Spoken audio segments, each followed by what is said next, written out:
kumud, Ranjan, and by profession I am a teacher. I teach political science in one of the colleges at the university as assistant professor. And I have been guiding the students for the last 13 years since 2002 in various institutions. I will be giving you for the Indian polity section of the general studies paper. Before we start the topic, I'll tell you certain basic things that I always discuss with my students when I meet them for the first time.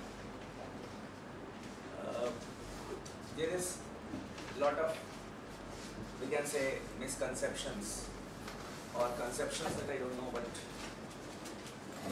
generally there is an idea among the students as well as the trainers regarding Indian polity is that you need to remember all the articles of the constitution, and then you will compete in the civil services examination. The first important thing regarding Indian polity is that it is not only about the provisions of the constitution. It is not only about the articles of the constitution. It is more than that. And even if you remember all the articles of the constitution, it hardly matters. The importance should be given on understanding of the things. For example, if with the help of a book you start mugging up the provisions of the constitution, then you may not be able to understand it also.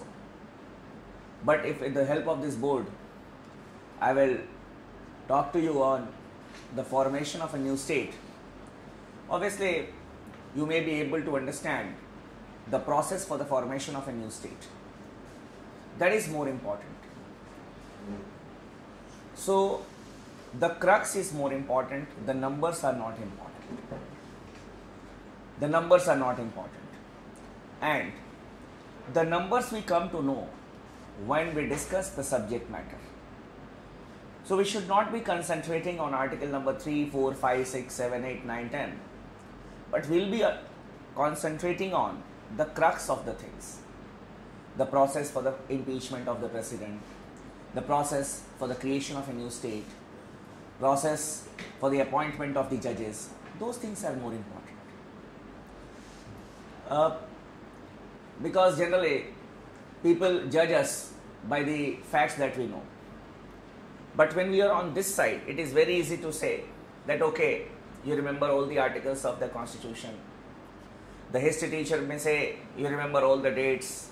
The economy teacher may say you remember all the data. But when you are on that side, it is very difficult on our part to understand, we can say mug up or learn so many things. Because we read only one subject. And we have been reading it since our college days.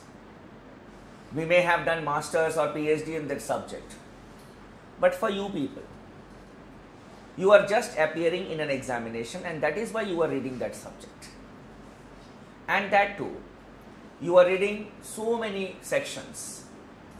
You read history, you read polity, economy, geography, science and technology, disaster management, internal security, environment, ethics. You read so many subjects and you cannot be an encyclopedia. You cannot be an encyclopedia. It is a fact. So basically, try to channelize the energy in a proper way. Try to understand the things, not to mug up certain numbers or facts. There are two types of questions which may be asked in the examination. One is the textual question, other one is the non-textual questions. We call them as unplanned questions.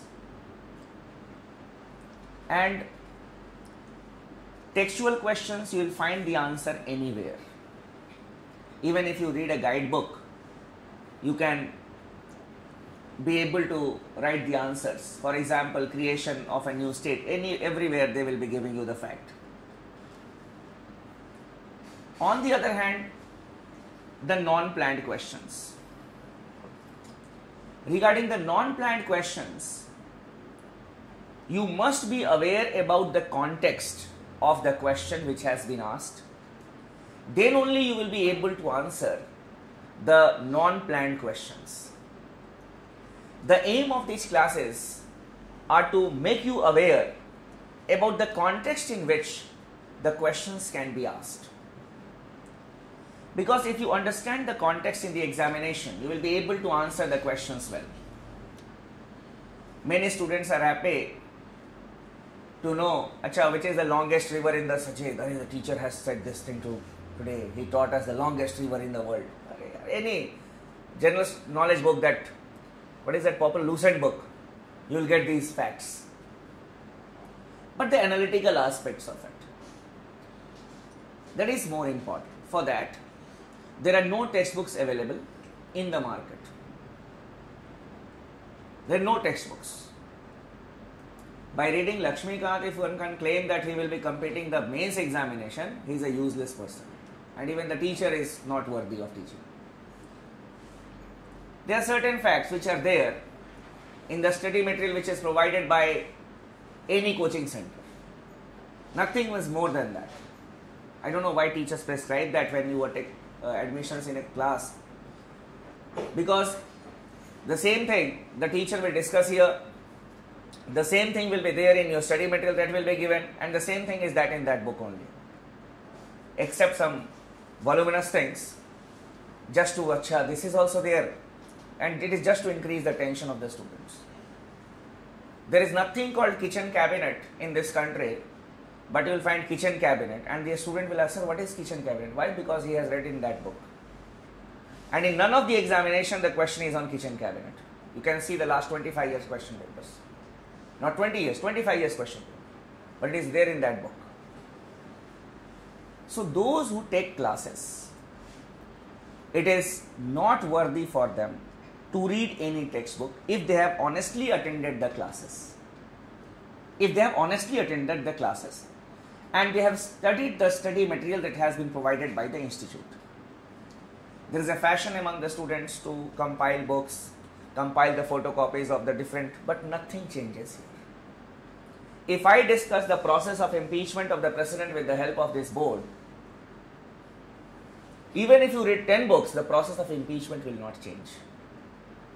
The process of impeachment will not change. There may be something different. No, nothing is different. Textual things obviously and the non-textual things also will be discussed in the class. We all are supposed to go for some essential readings.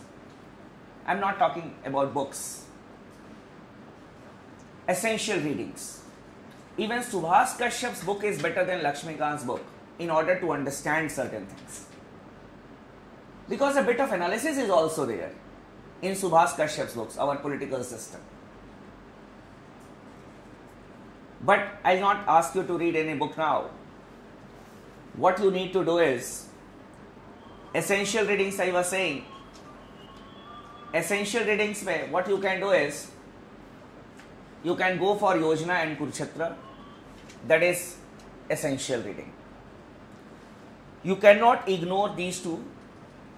The simple reason is that in Yojana and Kurukshetra you will get the matters related to the policy of the government of India, on which the questions of governance are based.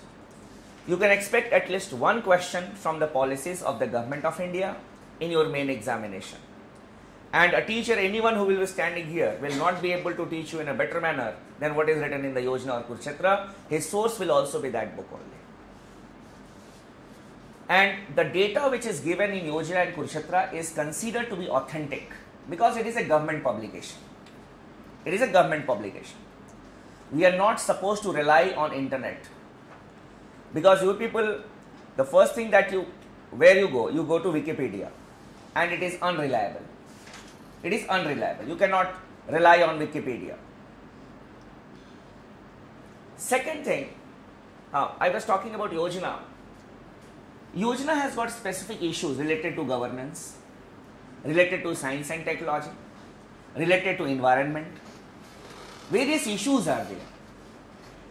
Kurukshetra is a specific magazine and it deals with the developmental programs, specific related to the rural development. And apart from it,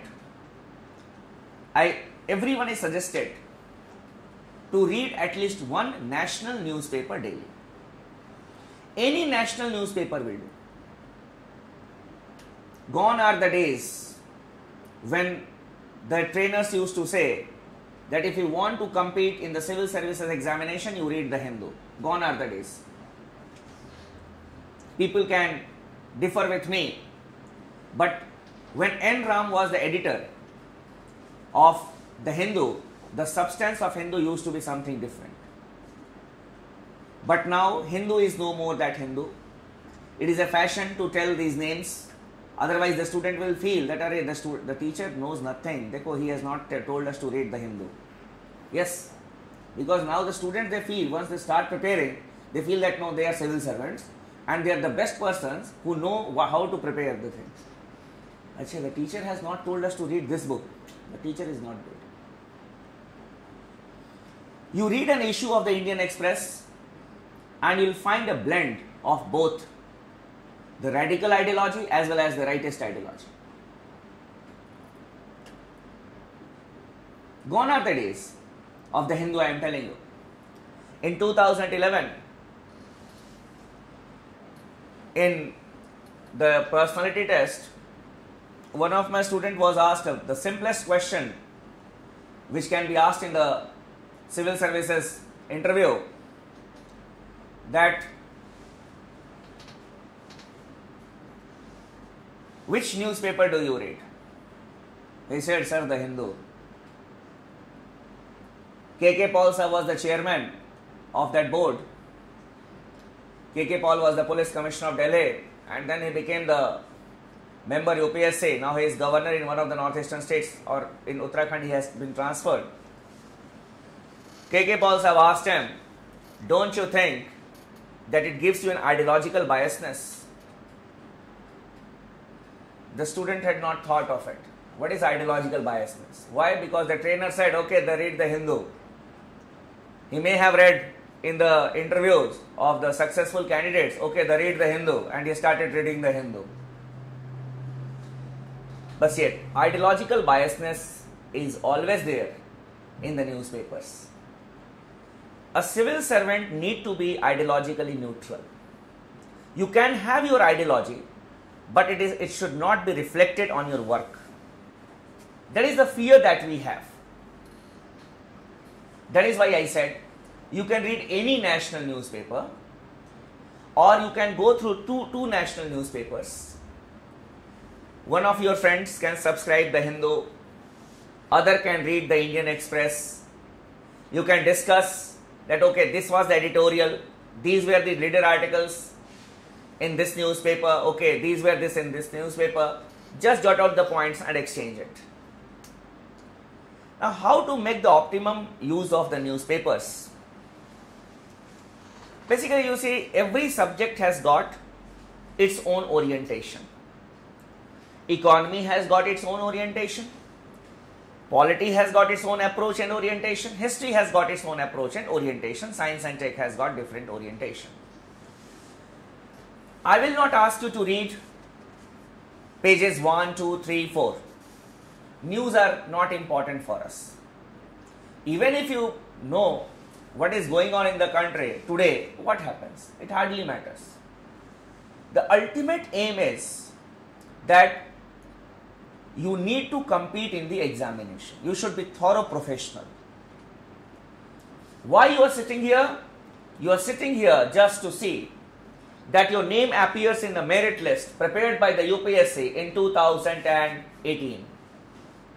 Because next year you will be appearing in the examination 2016, 17. That should be our focus. So if you read any news today also, I feel very bad when I saw that many of us, they are very keen on knowing about that murder case. I have not read a single news about it. Today in the staff room also, my colleagues were saying that, Kumud, you know, this had happened. Are you not following it? So why I will follow that? If someone has murdered someone, it hardly matters. I am not a detective. I am not a detective. I am not a police officer too, who can look into this matter unnecessarily and discussing about it. It is a simple wastage of time, especially for you people. Obviously, we have no work, so that is why we read it. That is a different thing. So 1, 2, 3, 4 pages, news, no importance for us.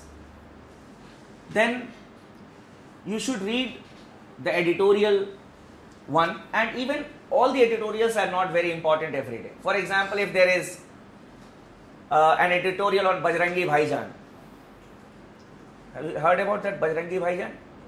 What is the use of reading that editorial? It is of no use for us. Yes, if it is on a bilateral relation, if it is on ordinance making power, okay, you may read it. The leader article also, you see that if it is of any help, the topic is related to your syllabus or the things, you can go through it, otherwise just ignore it. In some of the newspapers, we have got open pages on specific days. They are good for you. Some special supplement is there. For example, it is on Wednesday or Thursday that the Hindu has got an edition of Science and Technology. They have Wednesday or Thursday? Thursday. That will be helpful for you. And what you do, how to make use of the newspapers. When you read an article in the newspaper, for example on judicial reforms, then it is not that you should do the paper cutting and keep it there with you. No. Just jot down the important points, the reforms which have been suggested. Don't try to write the language which is there. Just in a piece of paper, just write the important points, write the name of the author or the writer, and staple it where we had discussed judicial reforms in the class. That is how you can make use of the newspapers. Otherwise, if today we read it, we will forget it the other day. And when you keep the paper cutting, obviously after some point of time it becomes a wastage. We'll see to it. We'll see to it. Similarly, if the teacher has discussed with you Indo-Sri Lanka relations, if you find somewhere Indo-Sri Lanka relations, okay, you jot down some important points, staple it there only. So at the end of the day, when you will be preparing for your mains examination, just after your prelims, when you are making your notes, then the lecture notes plus the newspaper, we can say, clippings or the points that you have jotted down, and make your own answers in 200 words, 250 words. That is how you will differentiate your answers with the other answers. This is the mantra of success. No successful student will give you the mantra of success. I am telling you very frankly. Because everyone has got its own technique to be successful. Everyone has got its own technique. She may be able to read for 8 hours and grasp the things. He may be able to read the same thing in 10 hours and grasp the things. She may be capable of reading 5 hours and grasp the things. She can save 3 hours. She can save 2 hours. And he can concentrate, okay, how I can improve upon this. Efficiency differs from person to person. That we need to understand. We cannot compete with others. We should have to compete with ourselves. So, we'll have to develop our own technique in order to be successful. That is the most important thing. Secondly, so this is how to make the optimum use of the newspapers, clear? Then, if you have interest in sports and the other things, obviously you can go through it, not an issue. But for interest sake, you should read the newspaper only for 10-15 minutes. For interest sake, okay, what is going on? Okay, there was an interesting cricket match. I was not able to watch it. Chalo, theek hai, I can read the analysis, not an issue. Then coming to the newspapers, the magazines. Here also, the students are advised to read the front line. I am talking about the View magazine. There are two types of magazine. One is news magazine, the other one is View magazine. News magazines will help you in preparing the current affairs for you. That if you wish you can read, but obviously if you read today, after 10 months when you are appearing in the examination, that may be a useless thing. I will suggest you to go through the special issues which are there at the time of examination. Go and have a look, or the material which are provided to you by the institution, that's all, for the prelims purpose. Because the standard of the news magazines are not very good. The things that what they do, they derive certain things from the Hindu and it is cut and paste. Almost of every magazine. I do not read the news magazines. But earlier the standard, when we were students, the standard of Wizard, and they were very good. M&M was there, Wizard was there. I am talking of way back, 1996, 95, when I was in my college years. But the things are changing now. News magazines, I will not ask you to read when you are reading the newspapers. There is no need of reading the news magazines now. View magazine, Frontline is better. But again the problem with Frontline is that its language may be difficult for us in the beginning. Because many of us have changed our streams. We are from science background or commerce background, and the things may be bombarding for us, bouncer for us. Because what we will do now, okay, the topper has said go read the front line. Okay, I am reading front line, but you are thinking that if I am reading it, I will become an IAS officer. Means you are not able to concentrate on it because you are not able to understand it, just opening it because someone has told you. First you need to generate your interest. How?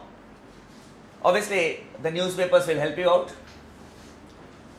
and you can read easier magazines, Outlook, India Today, to start with. But obviously 3 or 4 volumes are there, you can read at least one. Not an issue. If you will not read one issue, you will not compete in civil service examination. It is not like that. And after you develop an aptitude, then you read the front line.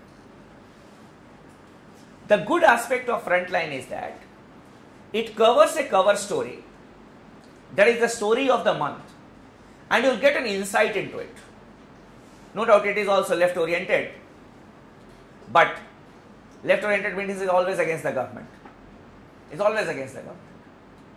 Rarely I have seen the articles which are in favor of the government, but obviously a civil servant is there not to act as an activist. He is there to implement the policies of the government. So it has got some good aspects, and 3 or 4 pages are dedicated in the front line for world politics. That will be handy for you. So for world politics, it will be a basic book that you need to read. That is a National Book Trust book by V.P. Dutt.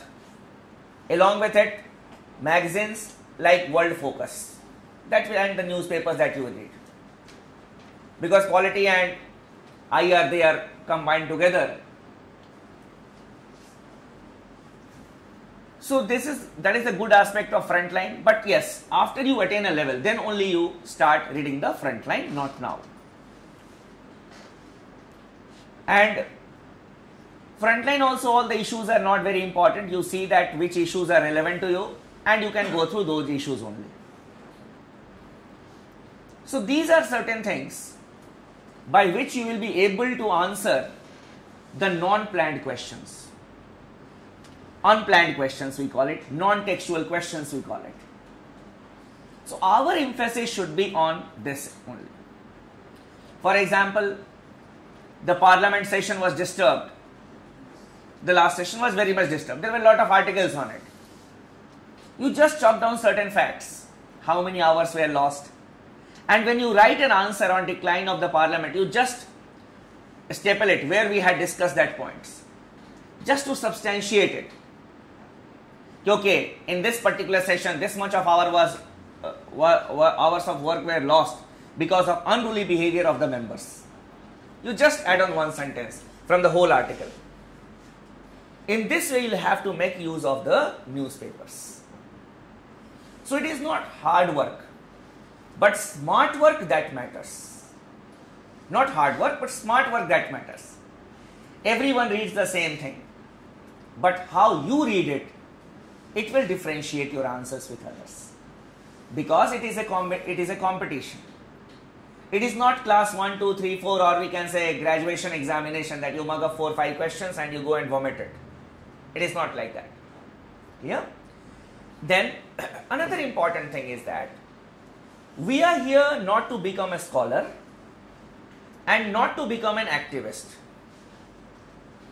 UPSC does not want a scholar, it does not want an activist. It wants a person with a right approach. Why you are being given a job? Why the government will select you?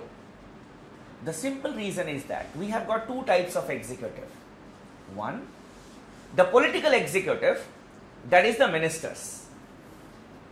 The people elect up their representatives. Why? So that they can take decisions for the optimum utilization of our resources. That is their work. That is why elections take place. We authorize certain people that, okay, on our behalf, you go and implement the policies, and while implementing the policies, you make the optimum utilization of our resources. Why the government will select you? For the same purpose. Resources of the country has to be utilized in a proper way. That is why we are having officials. That is why you are being selected. There is no other reason. Your personal things can be there. Your job, your career prospects, your family, everything is there. But that is your problem. It is not the government's problem. That is the thing that you need to remember. Activism should not be reflected in your answers. Yes, Naxalism is a problem, I understand. But to discuss Naxalism in 3 classes and indulge in argument with your friends and the teacher, useless thing. Okay, Naxalism is a problem, this is the reason, and this is the way out. Answer in 200 words, you will become an IS officer. You should not be concerned about the things at the present juncture. Yes, if you are concerned about the northeastern states, if you are concerned about Naxalism, you study well now, you opt for IPS or IAS, opt for Chhattisgarh cadre or Jharkhand cadre, where we have got Naxalism, get posting there and work for those people through the governmental channel. Discussions, debates will not be helpful in solving the problem. Thank you. Will not be helpful in solving the problem. You will have to show your activism there as a bureaucrat. My point is that we should not waste our time on discussions and debates on useless topics. It is a problem, not an issue. But what we can do now is just to prepare an answer on it in 200 words. There is no need to discuss very much on that. You need to write only 200 words, that's all. Naxalism as a problem. Naxalism as a threat to internal security. The way out, how we can solve the problem. And you need to show your administrative capabilities that will be developed while writing the answers. That is the most important thing. How to write an answer. And we are not here to become scholars also. Clear? From anywhere you write, you find 200 words to be written on the office of the governor, write 200 words, even from the lecture notes also. Even from one book, you have got an answer to be written in 200 words, write an answer in 200 words, you will get a job. For writing 200 words on the office of the governor, if you read 20 books, it's simply wastage of time. Because you need to read so many sections. Clear?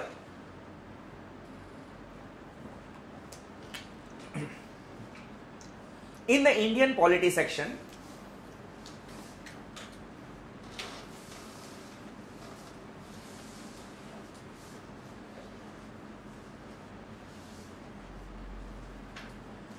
we need to discuss two things.